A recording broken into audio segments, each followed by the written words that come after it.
Yesus dan aku. Renungan diinspirasi dari Injil Lukas bab 7 ayat 19 sampai 23. Ia memanggil 2 orang dari antaranya dan menyuruh mereka bertanya kepada Tuhan, "Engkaukah yang akan datang itu, atau haruskah kami menantikan seorang lain?"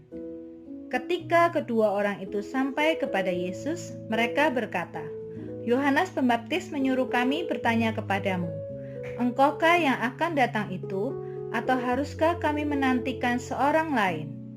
Pada saat itu, Yesus menyembuhkan banyak orang dari segala penyakit dan penderitaan dan dari roh-roh jahat, dan ia mengaruniakan penglihatan kepada banyak orang buta.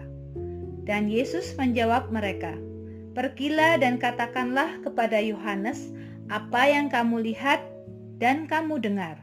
Orang buta melihat, orang lumpuh berjalan, orang kusta menjadi tahir, orang tuli mendengar, orang mati dibangkitkan, dan kepada orang miskin diberitakan kabar baik. Dan berbahagialah orang yang tidak menjadi kecewa dan menolak aku." Pada hari ini, gereja memperingati Santo Yohanes dari Salib, seorang dokter gereja yang dikenal dengan dokter mistikus dan pembaharu Ordo Karmel bersama Santa Teresa dari Avila. Santo Yohanes dari Salib mengalami berbagai tekanan dan pencobaan yang berat dari biarawan Karmelit yang menentang pembaharuan. Namun dalam penderitaannya di penjara, ia menyusun puisi-puisi dan tulisan yang dikenal dengan kidung rohani.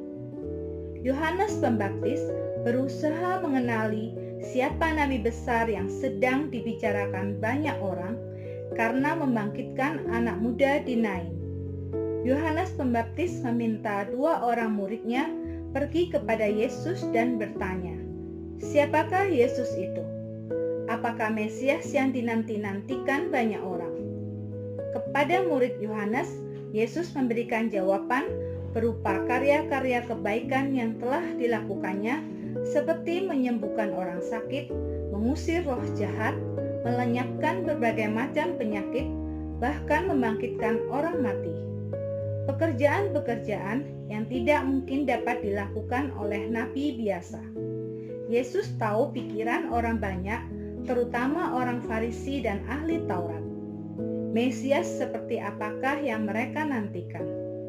Tentunya bukan anak tukang kayu miskin, keluarga Maria dan Yusuf. Karena itu Yesus mengatakan, "Berbahagialah orang yang tidak menjadi kecewa dan menolak aku," kepada murid-murid Yohanes.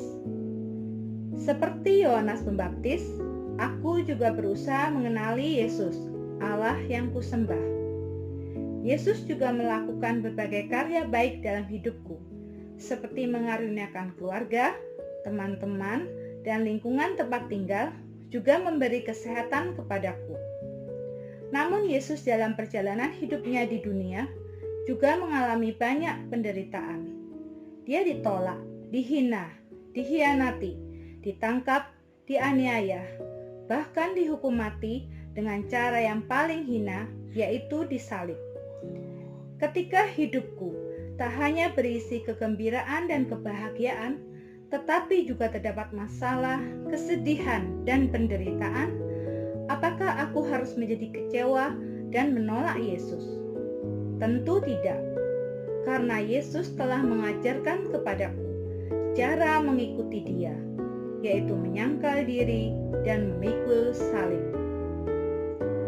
Haruskah kita menjadi kecewa dan menolak Yesus ketika apa yang kita inginkan tak sejalan dengan kehendak Allah? Doa. Allah yang Maha Rahim, berilah aku karunia dan roh pengenalan akan Allah, sehingga aku semakin mengenali Yesus seperti Santo Yohanes Salib. Ajarilah aku meneladan putramu di jalan salibnya, sehingga tak kalah aku harus mengalami penderitaan, aku tidak menjadi kecewa dan menolaknya. Terima kasih ya Allah, karena Engkau senantiasa menyertai dan membimbing hidupku. Amin.